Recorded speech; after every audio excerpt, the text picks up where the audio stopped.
iiwan ko na project sa sa Albonia. Yan ang iiwanan kong remembrance ko sa kanila. Para, ano siya ma'am? Tambayan? Tambayan kainan. Tambayan kainan. Ito guys. Kainan. Tapos later, kahit ako naman ang magpagawa, bahala na siguro yung sunod na batch ng palalagyan ko naman siya ng parang mesa. Okay. Pero hindi ko na yun i-ano sa iyo. Mabubungan lang, okay na. Ang simpleng hiling, malaking hiling nito. Pero, dahil si Ma'am Buena, isa to sa mga teacher ko talagang humubog sa amin na naging mabuting ehemplo syempre sa mga kabataan na kahit na tayo ay kung nasaan man syempre maging humble pa rin. At saka kahit maging successful, huwag makakalimot sa pinanggalingan lalo na sa mga more teacher. More success to come. Yes! Thank you, Ma'am. Pero, alam mo ito, ang grade 4 talaga napaka saludo ko dito kay Ma'am kasi bukod sa magaling na teacher, hanggang ngayon, di pa rin nakakalimot din sa mga estudyante niya. Correct. So, ito si Ma'am Buena, ayan. Tutulungan natin siya ma-build to para magkaroon ng magandang tambayan, kainan ng grade 4 project. Okay, para mapabilis. Hello po, para po sa mga kahapis. Followers ni Apple. Thank you po. Ngayon pa lang, nagpapasalamat ako kay Apple at sana po ay bago matapos itong taon na ito ay ma-accomplish na ito. Ay, ma-accomplish yan, ma'am. Maraming salamat. Hey, grade 4. Ito na, hi. Si mama mo, kumusta? Nalala ko. Finally, mga ka-happies, eto na. My former teacher and a present teacher of my son, Friends, ang napaka-professional pioneer teacher ng D. Albonia. Napakabait, ladies and gentlemen, Ma'am Buena.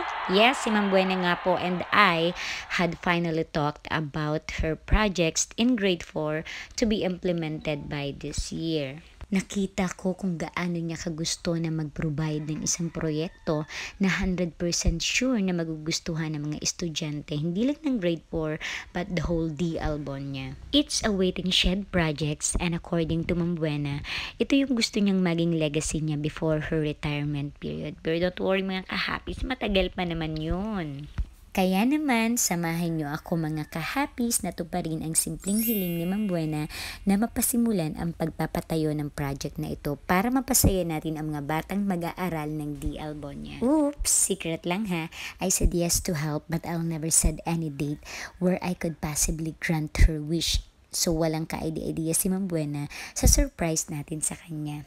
So tara na, samahan niyo na ako kay Ate Loida Armentas Hardware para mapasimulan na natin ang surprise kay Ma'am Buena. Po ang pinakamayaman dito sa Barangay Tamisan. Tumigil ka niya. Marami akong utang. Hardware! Guys! Pagdating sa hardware kay Ate Loya and Kuya Larry, Armentas Hardware lang talaga ako nagtitiwala. Subukan na kung gaano sila ka-solid when it comes to business at talagang maaasahan talaga tong mag-asawang to. Kaya naman, hindi na ako nagdalawang isip na talaga namang pumunta at kumuha sa kanila ng mga material. Ang may-ari ng Armenta Hardware, ang aking napakabait na kaibigan, napakaganda yan, no? Si Miss Loida Armenta. Armentas Hardware is located at Purok Ono Crossing, Barangay Tamisan. Simple yet very affordable ang kanilang price na abot kaya ng bulsa. Sa tulad kong sapat lang ang kita. O diba? San ka pa? Sa Armentas Hardware ka na. So let's go na! 3, 2, 1! Thank you very much! Nilag ko na siya. Mas. Siyempre, para sa iyo yan sa Ako'y school. natutuwa talaga. Siyempre, very proud student. Former teacher ko to, si Ma'am.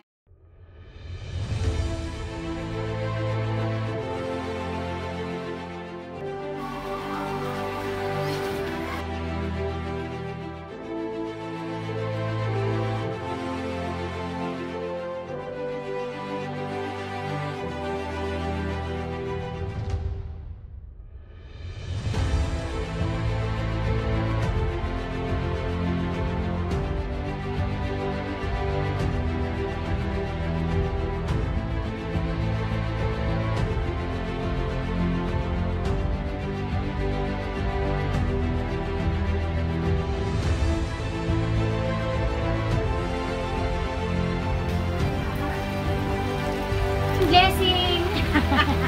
Si Nanay din. Nay, thank you so much. Kilala mo pala akong nanay. Ay, sino bagang malilimutan? Thank you po.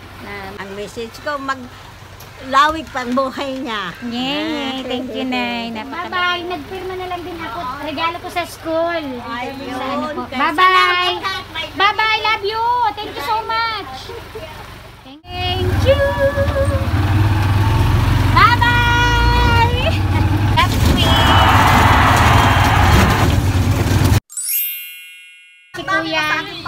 Thank you, Pamasko. Ayan.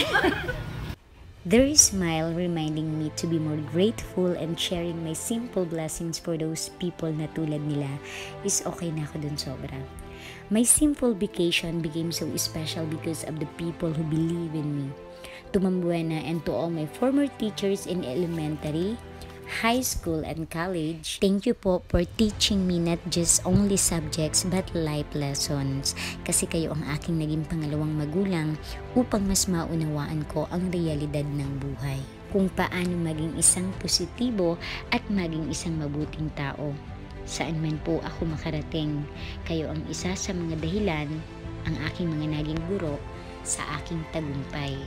All your positive influence will stay with me forever.